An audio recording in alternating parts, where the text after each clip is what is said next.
right back at you. This is Jay with K and J. What 5HT channel on YouTube, where the what stands for World Health, Academia, and Times. And those 5H's, man, we work with those. They can become problem when you don't want to deal with truth. What those H's mean when you don't want to deal with the truth, man? The truth is, it hurts. The truth is hard. Ultimately, the truth helps. It's healthy, which brings us to the point where the truth heals. Yeah, we're coming back at you today. I just got a few things I want to say before we bring a guest up. We got a guest today. I got a special guest, a Gen Zer. I'm trying to deal with each perspective generation, as we know, like we always talk about here, trying to bridge the gaps with our different generations. And today we just happen to be having a Gen Z. And for those of you who still trying to keep up with which particular generation you might be a part of, we never hardly ever talk about the greatest generation from 2000. The greatest generation from 1901 to 1927. They call it the greatest generation. Then you got the salary reserve generation, which is from 1928 to 1945. Now the generation that we basically kind of most of our focus, I'll say, on is the baby boomers, which is 1946 to 1964. Then we got Gen Xers from 1965 to 1980. Then we got the Millennials from 1981 to 1996. And we be dealing with the Gen Zers from 1997 to 2012. And then Generation Alpha from 2012 to present date in time right now. We're going to have a Gen Zer on today. We're just going to ask a few questions, just trying to see if we can come to some kind of understanding how we got to where we are now and how the Generation Z, more than likely, I would say, kind of view the generation that predates Z, which would be millennials, X's, and boomers. We're going to get to that in a minute, but right now I just want to talk about a few things that's been going on in the news. We're still in the conflict with the Persian Empire. It's supposed to be right now the time of what they say a ceasefire, which will probably be ending in a couple of days. We don't know how that's going to go, but let me just tell you something. These are conflicts that's been going on far longer than what they would lead you to believe. They like to say 47 or what have you. I'm here to say that this thing been going on. It's a spiritual, religious battle that's been waging since the death of, or we'll say since Yahshua left. That's right. That's how long it's been going. Over 2,000 years. Way longer. Much longer. This conflict will be going on and on and on. It'll just be a different person, different time frame, different era until the resolve comes. And the resolve only comes when we are finally to get this Christ consciousness on earth and realize that we are all created from one source, and that's the creator of the universe and everything that's in it. So much for that conflict. And I've just been listening to a few things about this is the time when you got seniors graduating, they going down spring break. You got a lot of states that don't want to, they don't want to accept it. They don't want to accept the youngsters these days. They just don't want to, they doing their own thing. It's just a different generation, man. Too much passion, built on emotions. A lot of it is anger. And so we're going to be trying to get to the core of it. try to see where this anger is coming from, where did it stem from? How can we get rid of it? That's what we're going to be talking about today with our Gen Z once we get them up and on. And we also celebrating a pretty special time. You know, Kay celebrated her birthday 2 days ago. And, you know, we've been kind of doing a few little things, not a whole lot, just a few things to acknowledge that special day, which was April 17th, and today being what, the 19th. We still been doing a few things, and we're going to continue on. We've been busy, but we're going to continue on to celebrate Kay because she does so much for this channel when it comes to the editing and all the techie stuff, man, because I just cannot do it. I can't do it. Even with the guest today, you know, she's been trying to set it up to where we can get our guests up and on, and so everything will go right. This will be our first guest. So this will be a trial. We're going to hope for the best. I know the guest is going to be ready, prepared. I've talked to this young man before many times. I respect his views. He's a young man, but I respect his views. Being a boomer myself, you know, I'm just saying we have to understand, and the only way we're going to get past this is through communication. There are some things that we can learn from both generations, both my generation and his generation as well. I'm having a generation that's shut down at night. He living in a 24/7 generation where the world never shuts down. How could I have coped with that back in my day? And how could he have coped with what I had to cope with back in the day? But what we're saying now is two different eras, two different times, and we're going to see how this thing can come together and match. But we want to say again, happy birthday to Kay. Yeah. Now, some interesting stuff in the news too. Because we got this younger generation, man. We got this movement going on. The FBA, I don't know if you heard anything of it, but anyway, it's the Foundational Black America movement, and it's mostly spearheaded by this young and new generation come up. And I'll say maybe we can throw some X's in there, some millennials in there, but it's mostly spearheaded, I would say, mostly by millennials and Gen Zers, because they've come to a place that they're not taking it anymore. All these old heads that's been in office for the longest, and then you got the people like the Roland Martin, especially the Al Sharpton, the Maxine Waters, and all these people that's been promising us stuff like forever, and we guess nothing. Well, we got a generation now that's coming up that you just can't tell them anything. And you just can't say you're going to do, and then you don't show up. Case in point, Al Sharpton was at one of his conferences the other day, and a young man got up and, they allowed him to ask a question or two, or they gave him a mic. And the question was asked, he said something about reparation, because there's been another thing that's going on. And he asked the question, he said, how many people in this room right now is 35 years old and younger? And I think out of everybody in the room, I think 4 people raised their hands. And he said, see, that's the first problem. He said, I don't have a problem with you all. In his words, everybody here is beautiful, but I'm going to tell you something. Too old. You got all these old ideas, got all these promises that have been coming. You ain't been doing nothing. Reparation, we've been looking for it. And reparation starts beyond a check. He said, but it starts with a check. And he went on, and he started naming people. When he crossed the aisle, he said something about the image in the White House. He said something about the past administration. He said something about previous administration that even predates that.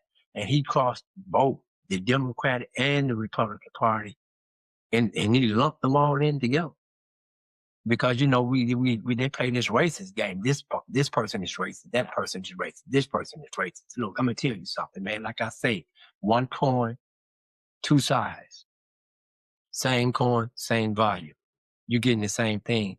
And Mr. Sharpton got up, and he was kind of upset about what the young guy got up and did. And he called the young guy a plant or informant or whatever because it didn't go his way. He also called the young guy stupid. He also said something about he said to the young guy, who gonna give you reparation if you don't vote the people in office that can cut the check? Well, the last I checked, it's been both parties in office. Mr. Sharpton, that's what the young man is saying, and that boomers and Xers, they start listening sometimes. That's what the young man is insinuating. It's been both parties in office. So you want to make this a party thing. Sharpton said you have to get the right party in office to cut the check. Okay, I'm going to make some of y'all mad right now. Anyway, we had somebody in office that looked like us. And however, the question was asked to him in 2007. Fact check me. Democratic debate, 2007. Everybody on stage. Obama on stage, Biden on stage, Hillary on stage. We had a host of people on the stage. And Anderson Cooper asked the question about reparation. Who was for reparation? One guy spoke up, and he was the least known guy on that stage. Obama? He didn't speak up for reparation. Hillary didn't speak up for reparation. Biden didn't speak up for reparation. But let's talk about this immigration thing. And now they're lumping them in with the civil rights movement that came off the blood, sweat, and tears of people that fought and lost their lives for a movement that doesn't even benefit them hardly anymore. It benefits the newcomers. Everybody lumped in together. Well, we got a generation now that's tired of that. And I'm going to be asking some questions of this young man that we're going to have in just a minute. We're going to ask a few questions. We're going to, we have to dig into this and see what a lot of this is about. But I just want to say one thing to my generation and the generation that's right up under me. You got a generation now that's not praying. They feel like they've been let down in a lot of ways. Maybe that's why they're so angry. Maybe that's the reason why they're doing away with one another. They're taking their anger out on one another. They don't want to listen to us. We don't want to listen to them. So I'm going to take the time and I'm going to listen to this young man. He's coming up in a minute. I'm going to listen to him. I just want to pick his brain, see how we can do this and change this thing. And then after this guest, I got another guest that's going to be coming up. It's going to be a millennial. And I got a couple of more guests that's coming up, but I'm trying to get a representative from each prospective generation. And we know some kind of way of blame game go on, but the blame game been going since the beginning of time. The blame game. Adam, where art thou? Adam, who told you you was naked? The woman you gave me, woman that you ask your husband to partake of the fruit. Well, the serpent told me it's the blame game. So we've been doing that forever. Now we looking for accountability because that's the only thing that's going to take us to where we need to go and where we need to be as a people. Because this generation divide and this division and this gender divide, like my brother, Versa, BC, he always, he has some good lives, man, and I be tuning in to him. But I'm just saying, this gender divide between us that started well in the early 60s, but I say LBJ really put the nail in the coffin to make sure this gender divide between us and our women would seal the deal on keeping us at this same 13% that we've been at forever. So I just wanted to say a little bit about that. And for all the Roland Martins and the D.L. Hugleys and I could go on and on and on. All you celebrities, man, y'all go somewhere and sit down. You guys have everything you want. You've been given it. And now you've been made to say things that's going to keep that money flow coming your way. Well, newsflash, there's a generation that's sick and tired of being sick and tired. It's not going to listen to you, man. They just not going to listen to you, Roland, Sharpton. They're not going to listen to you. Crump, Ben Crump, waiting for something to happen so you can come and exploit the community that you say you represent. Because it's all a money thing, man. You guys don't come out the holes, the dark holes, until you see money. And deception is a huge part of you getting your money. And to whom are you deceiving? The very one that you asking to trust you? No. There's a generation right now that's saying no. And what we're gonna do? This is what we're gonna do. We're gonna bring up our guest for today, because I'm done talking. I want to give him his time and the floor, and we just gonna engage a little bit. But tell you right now, he's gonna be coming up right after this. So apparently there are a lot of millennials that are confused on why the Gen Z generation act the way that it does, okay? And yes, I am a part of that Gen Z generation, so I think I know a little bit more about it on my end, on my side, and how I'm observing the world and what I see just growing up. Here it is. Now, the millennial generation was born in the 80s, 70s, 80s. I would say really early 90s, and then the Gen Z generation is late 90s to early 2000, like what, 10 maybe. So I'm in the middle. I'm like in the mix. Like, I grew up with VCRs, the Xbox, PlayStation 1. I grew up with those, the Cube, and during that time, who do we have as influencers back then? We didn't have social media back then. What MySpace came out around 2000, I don't know, 8, 5, 6, something like that. I can't really remember. But before that, before social media, we had Lil Jon on the radio and Usher and them screaming, yeah, yeah, yeah, yeah, yeah. To the window, to the wall, to the wall, to the sweat come down my ball. Oh,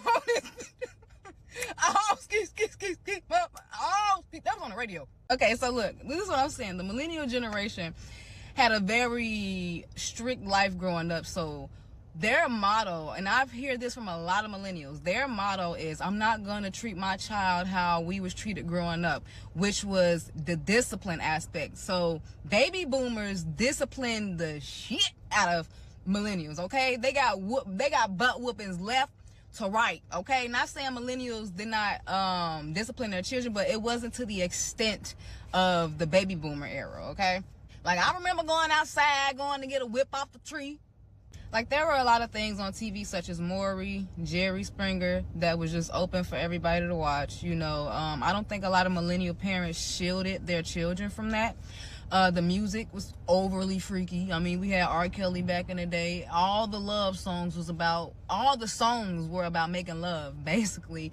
That was, to me, the best era of music. Everybody, the most loving era, if you want to say, when it came to music. But it was very explicit in some ways. And then you have the rap music that was very explicit. NWA was not a very good influence, I believe. Look, y'all can say whatever y'all want, but yes, this wasn't a good influence on me growing up, is what I'm saying. Like, y'all had, like, the millennials, I'm talking about the millennials, yeah, y'all had y'all own little culture and stuff, but y'all children that was watching that, we was looking at it like, this is everyday life. It wasn't fake. It wasn't made up stories. No, it wasn't entertainment. No, we was looking at this like it was everyday life. Now let's talk about the movies. We have Friday.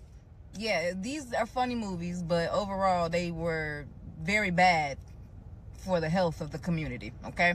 We have Friday, Boys in the Hood, Juice. I can go on. I can name these forever, but if you notice, all of them have something in common.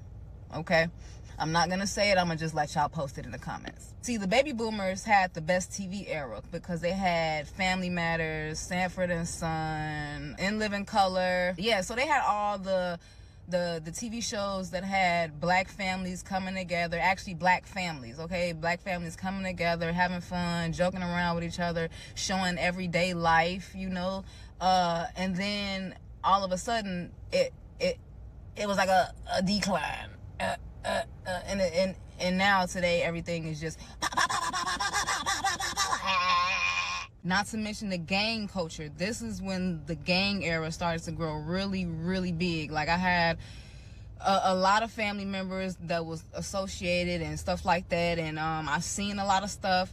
When you go outside, a lot of the people, they just didn't care if children was around. They shoot up parks and, you know, stuff like that. So we grew up watching this stuff thinking that this was just normal life. So technically the millennial generation had a lot to do with how the Gen Z generation acts and how we view the world. So yes, y'all have to put the blame on yourselves. And it's not to say that, you know, your child doesn't have or the Gen Z generation don't have minds of our own, but this is what we grew up listening to. This is what we grew up watching.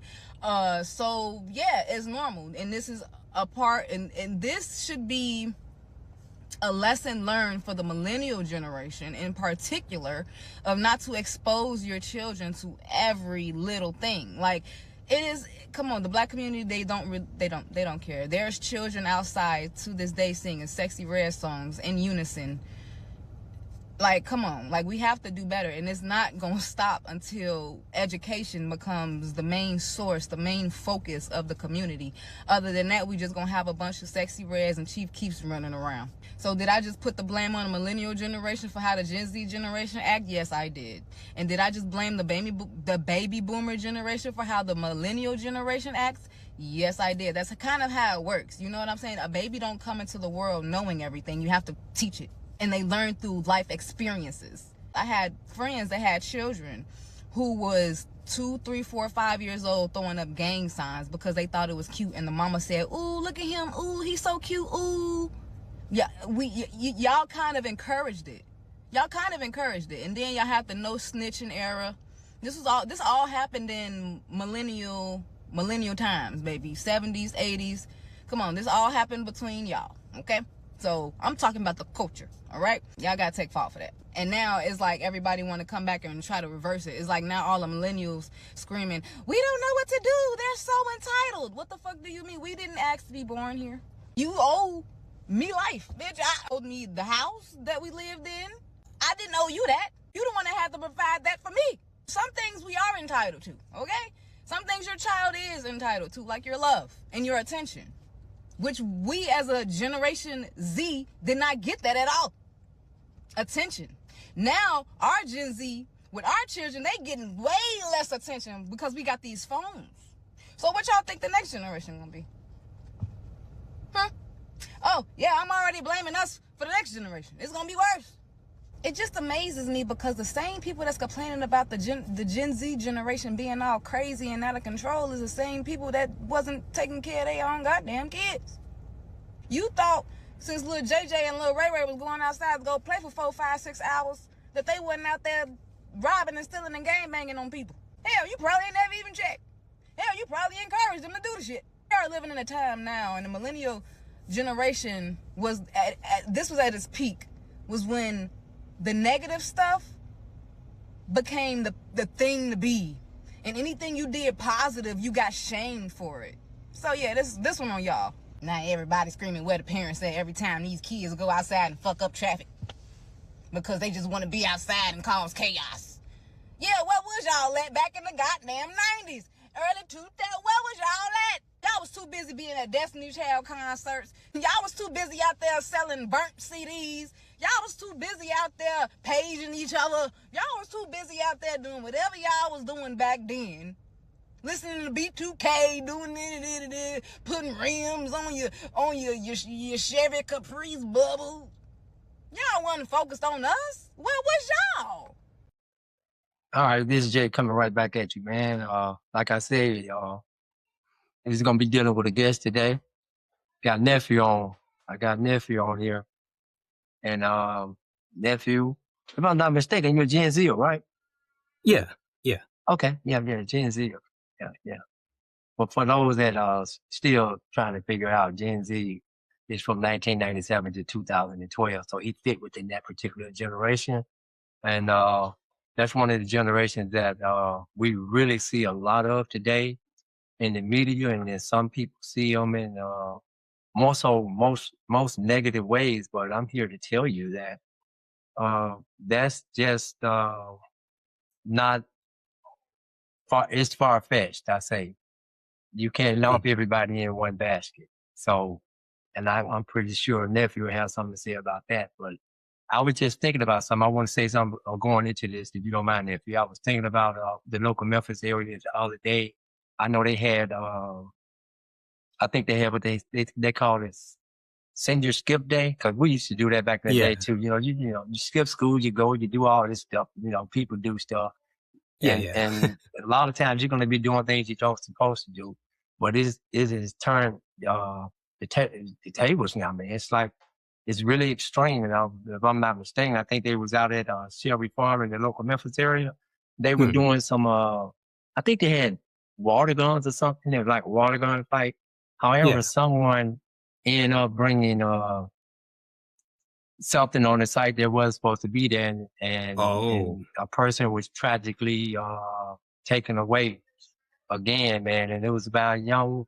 It was, if I'm not mistaken, they said he may have been 16 years old. mm, Both the assailant and the victim, they may have been 16 years old. They were seniors in high school. And I thought that was kind of tough, man. But just having said that, there's a big, huge gap that we've talked about before on this field, the gap when it comes to the Gen Zers, even the millennials and Gen Xers, especially Gen Xers and baby boomers, man. A lot of yeah. times I know you guys think that we so far, so far out of touch, man. So I just got a few things I want to ask you here, and Yeah. maybe you can help the audience understand the prospective generation that you are a part of. First, like I always say, and I'm not going to talk long. I'm going to get straight to you. I just want to lay something out. The Mm, difference in some of the generations, man, because we had a generation that shut down at night. I say that all the time. The TV shut off at a certain time, the radio shut off at a certain time. But the yeah. generation you live in, it's a 24/7, man. So, Yeah, just like all the dealing with that, time. it's got to be something, huh? Yeah. Yeah. So, like the 24/7 world. I think that has something to do with it anyway. But here's the first question I got for you. Yeah. This first question I got for you is, what do you think is the most difficult obstacle to bridging this generational gap or this That generation divide? I'll say. okay. Well, I'd say the most challenging obstacle will be ideological and like a social reconditioning, meaning Mm, like being able to change how society taught you, like in a certain climate. So, say for instance, back then you were raised to do something different, and somebody now today tends to have a different way of approaching something. I think we need to kind of break down those walls for people to get to a better understanding. Because I think people are generally difficult when they think something should be a certain way with no exceptions. The problem is people don't seem to consider the other possibilities and become tunnel visioned. This even happens like with like just the newest generation. I think the best way to fix all that, we need to recondition ourselves to not be so volatile to different opinions, even if they're appalling. Of course, this doesn't mean like everybody should just accept everything, like any idea without consideration. That'll ruin the country, but it's better to manage outrage and anger at opposing views so people can calmly deduce the situation and make better judgments on stuff, like what actions to take and curbing arrogance and pride too. I think that's the path to progress, in my opinion. okay. You said a whole lot of stuff. You said a whole lot of stuff right there, and it made a lot of sense. Mm, I was listening to you saying something about as far as uh, ideology and then being stuck. like stuck Yes. in one place, and I'll say like fearing change, because we creatures of habit. We like the same thing. We used to the same thing. Sometimes we travel the same road. And Yeah. even when it comes to sports, and people so superstitious, they won the football game, so they want to wear the same pair of socks, and stuff like that. So Yeah. it's like Yeah. that mindset that doesn't change, and being afraid of change. So, like, for instance, my generation, I know it's a lot of things you guys probably do different. I know there are some things that we really should consider when it comes to you guys, because you guys are the one that's Hmm. going to be spearheading the world moving forward. Yeah. And we seem to be like, I think, stuck. I think of some of our political leaders, and when you look at them, man, all of them, they just so old. And I Yeah. had that conversation, and I was thinking about that, before before I brought you up. It's like how everybody's so old and so stuck in their ways. So that's some of the things I think you just really kind of expounded on, like, Yeah. just being like the ideology, afraid of change, and like, this is the way we've been doing it, and this is the way we got to do it, because this is the only way it's gonna work. So you Yeah. challenge that, right? Yeah. And like, because here's the thing, right?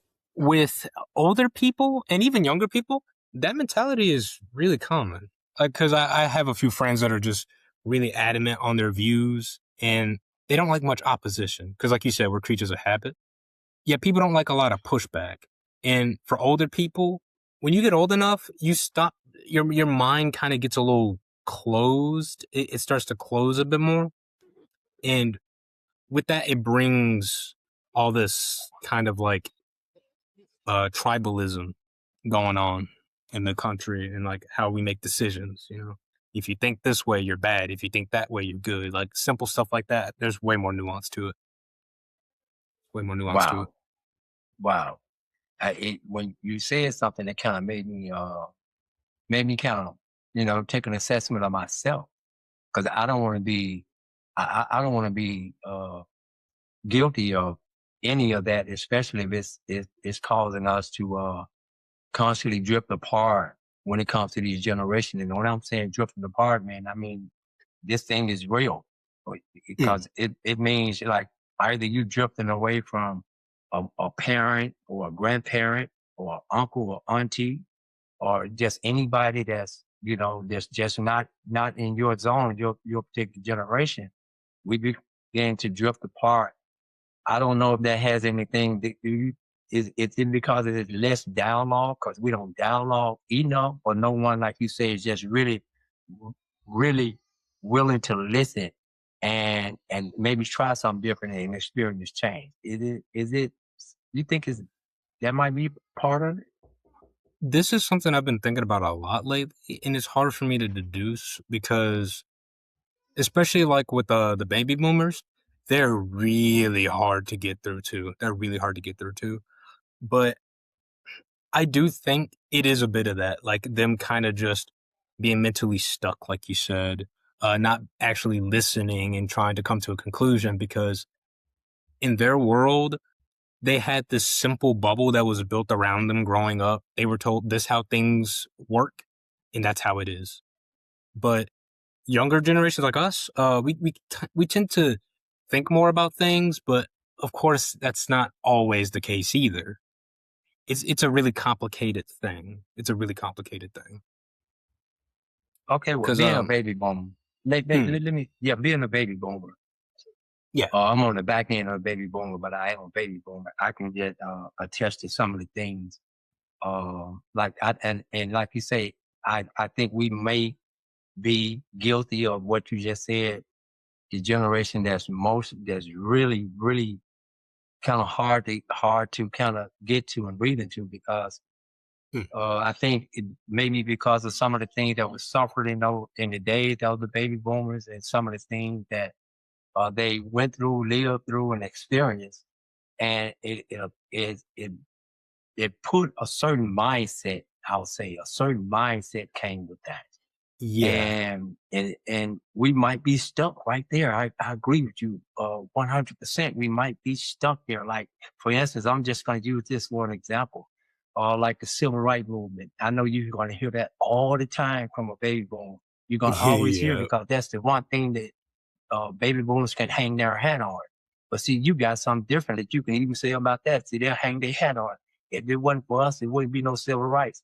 And then I hear Gen Z say, okay, well, the civil rights right now, what it was intended for, that's not what it's working for right now. It's working for everything but what it was intended for. So that's that, that's that difference, man, and that change that we need to bring and we need to understand between each perspective generations. And especially with you guys moving forward, I think the generation, the millennials and Generation Z, I really think y'all brilliant, man. I really, really do.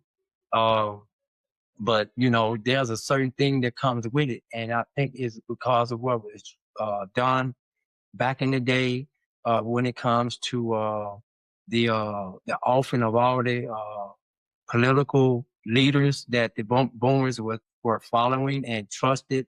And then a lot of discord came about, and then a lot of distrust came about. And Mm. then, you know, we had this drug epidemic that was thrown in the neighborhood.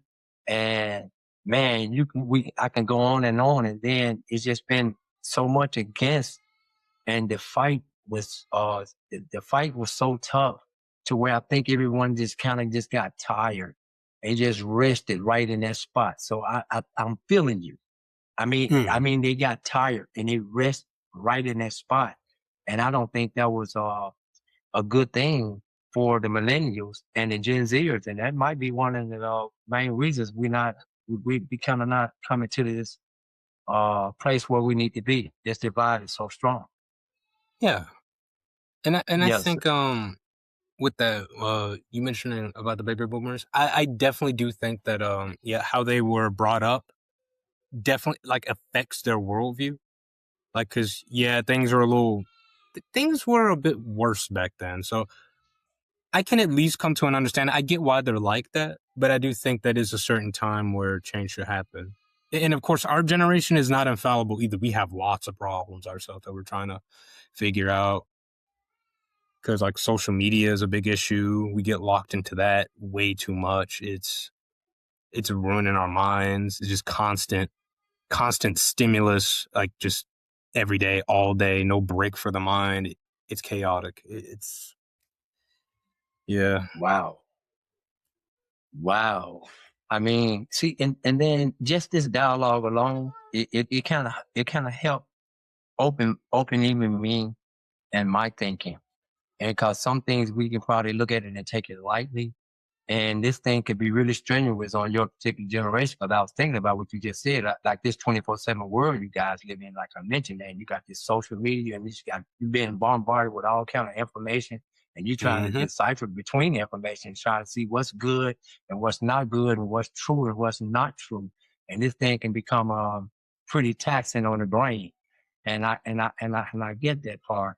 So I was thinking like one of the things that really, really happened uh, uh, during the course of time, even in the time of the millennials, when the drug was dropped in the neighborhood, and then in the time, I would say, closer to the your generation, Gen Z, when they Mm. came up with the crime bill and started locking people up, and then they put this music out, and then this 1965 bill from LBJ, Lyndon B. Johnson, after they Yeah. did away with President Kennedy, he came in and he did something. He gave the people, I'll say black people, he used the N word though, and he said if he give them welfare and Medicaid, that we'll be voting for them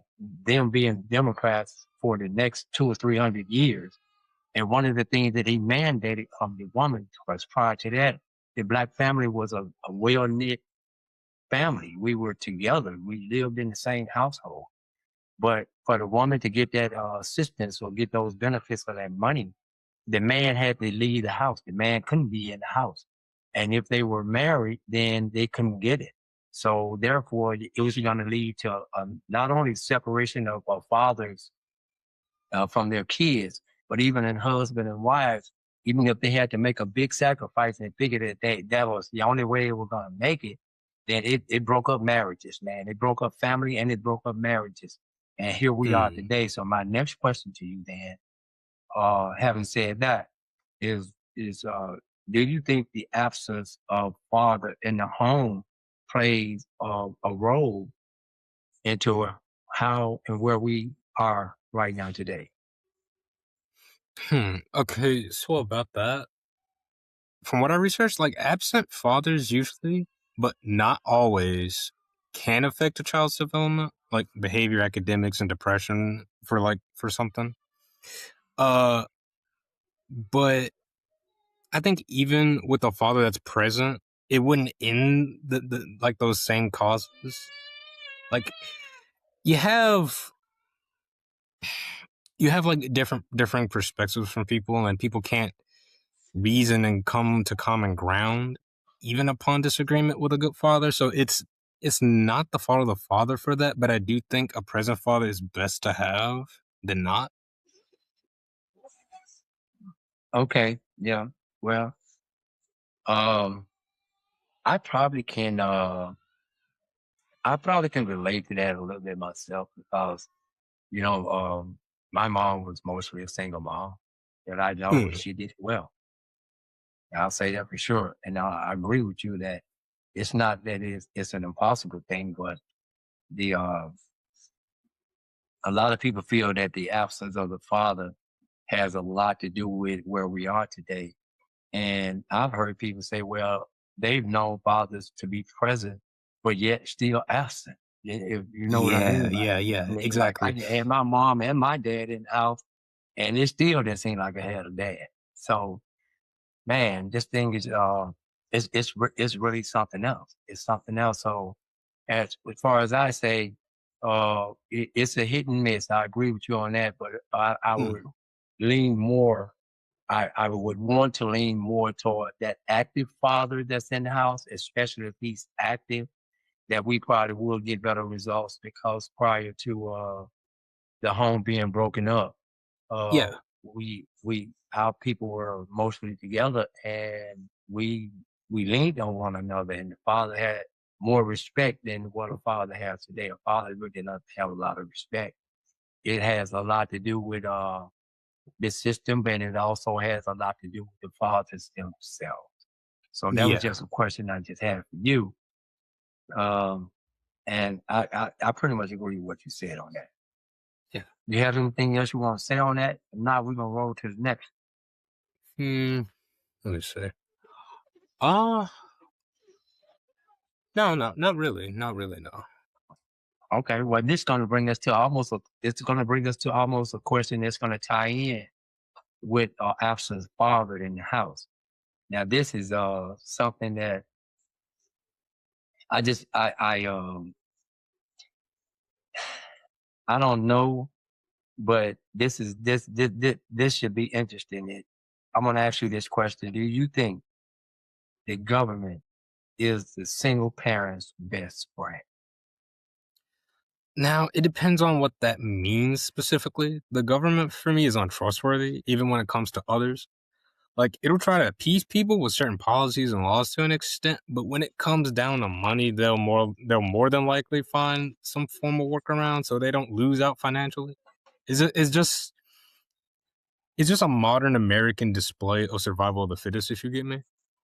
But through some research, I heard that welfare has benefits for those in impoverished single parent households. And honestly, it's useful for widowed women as well who still need to provide, but results are mixed. I think it helps some more than others. And as long as the government's providing and doing as the people want, all is fine, I think.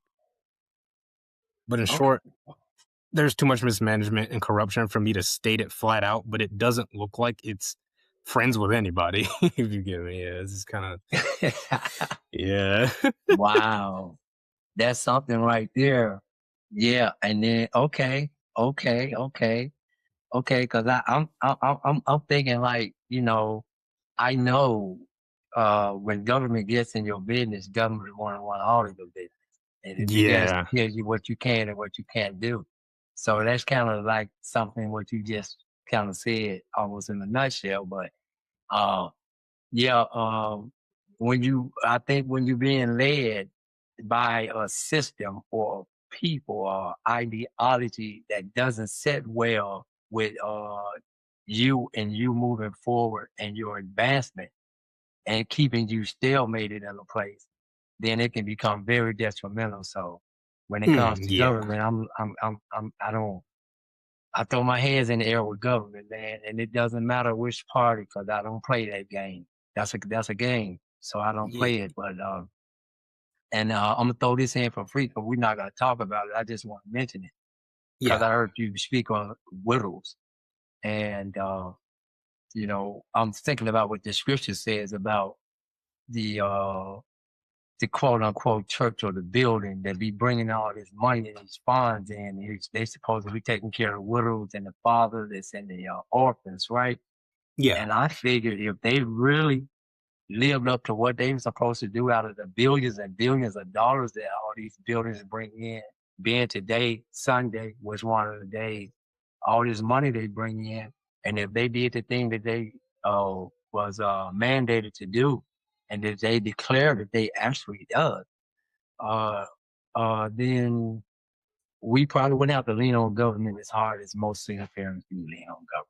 But I see that's your point. Yeah. yeah. I just threw that one in for free because other than that, the government is really not designed to actually care for the people. The government really never has, and more than likely never will. So Yeah. I just okay. So this is my final question for you. This is my final question, and I want to see if we can bring this home. Hmm. What is the one thing you say that may help your generation? Okay. It's unrealistic since it doesn't happen much, but learn from the past and find a way to change how society functions. If people become more aware of their place and see the world with an outside of the box mindset, the box in this case being how society functions, I can see us changing. But it's a double-edged sword. If you reject all of what systems provide for the people, the country will die as well. So it's like it's hard to kind of find a balance. Too much freedom can be bad, and also not enough as well. And on top of that, learn to not explode at different perspectives. Like I said this before, but like that's really important. Like you can disagree without having to get mad and explode at someone. This is something I have to work on too, because nobody's perfect. I made good progress, but sometimes a certain type of attitude gets under my skin and infuriates me. But it's not the best way to seek. It's not the best way to seek change in anything. We have a tendency to get wrapped up in things that aren't as important, like status, identity, and fixing like is all that. But I think fixing stubbornness just never comes up. Like that never comes up, and it's something that's really important.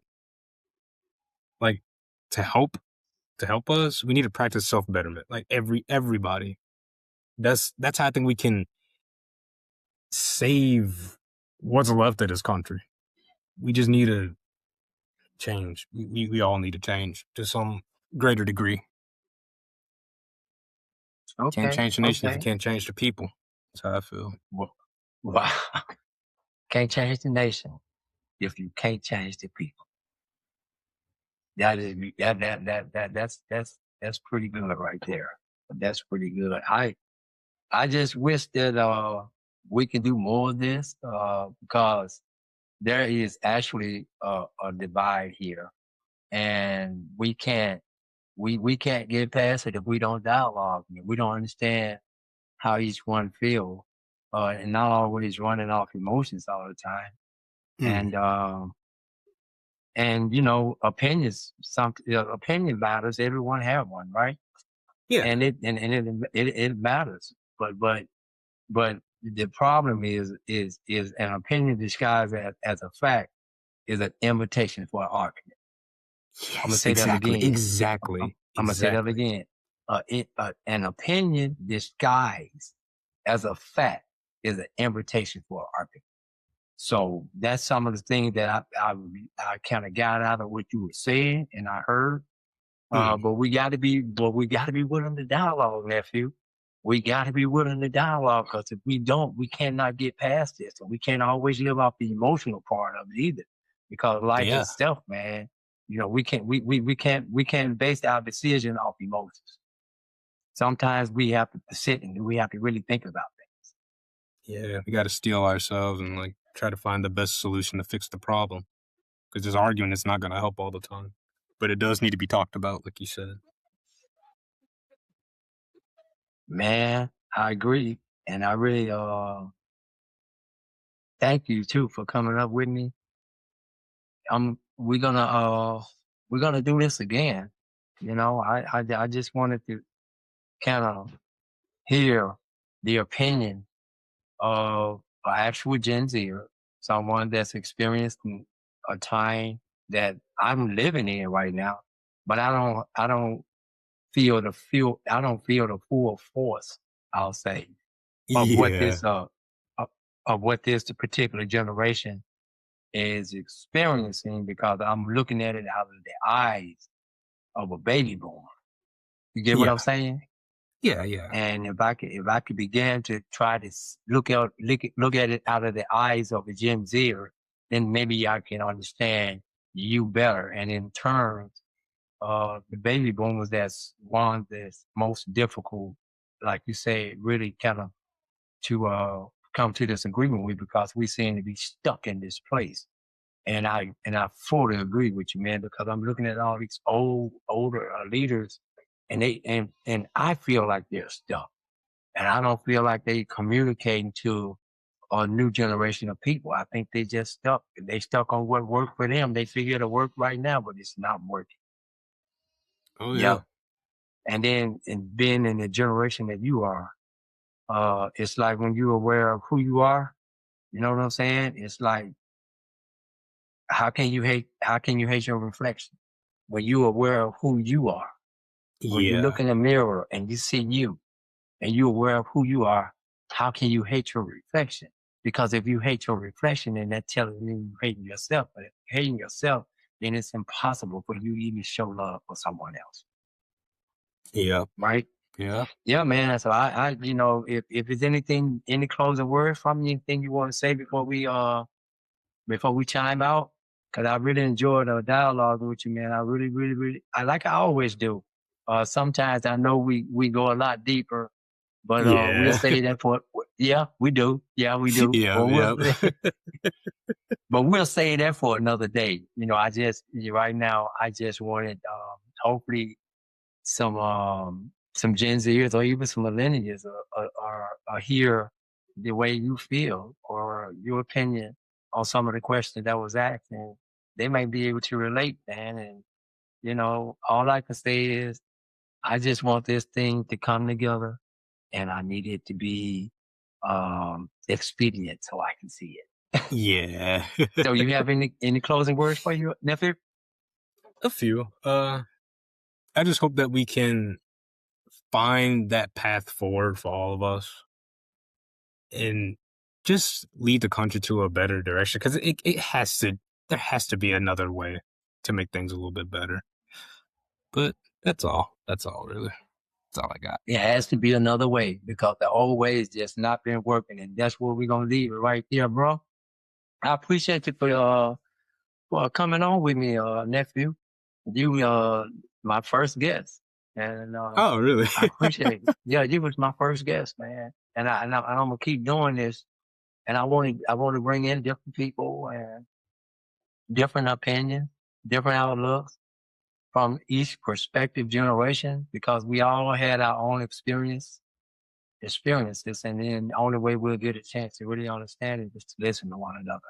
So, Yeah. hey, man, until we do this again, man, I want to say thank you, and you take care, and hey, I'll see you soon. All right. All right, take care, nephew. All right. See ya. All right.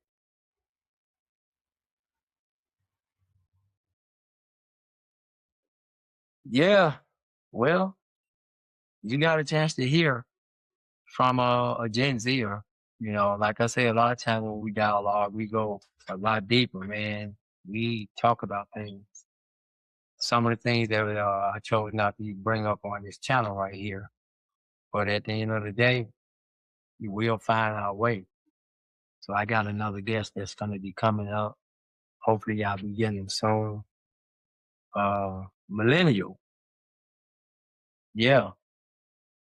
I want to talk about some stuff with this young man. This young man has come a long way. I've been knowing him a little bit, and he's come a long way, and I'm pretty much proud of him. So he's a millennial, and if he see this, you know, I'm gonna be coming at you, FS. You know who I'm talking about. So until then, I want to say thank you guys. You know, if you want to look at K Mill of the Day, our mystery building. I hope you elaborate on what I had to actually do when it comes to our Zers. I'm gonna keep doing this. That's what I'm telling you. I'm just gonna keep doing this, y'all.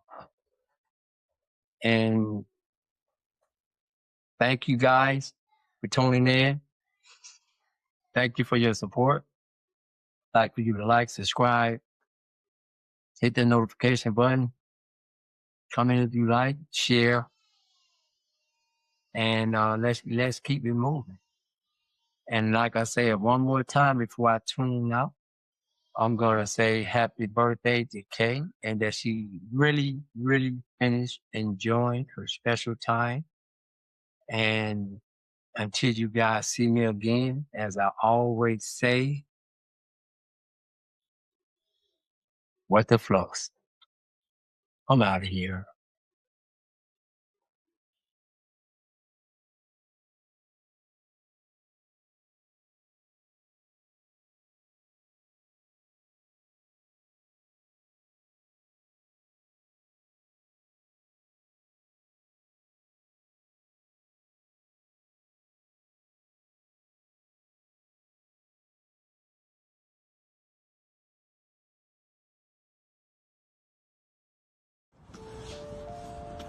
What is going on at the Sterling Memorial Library?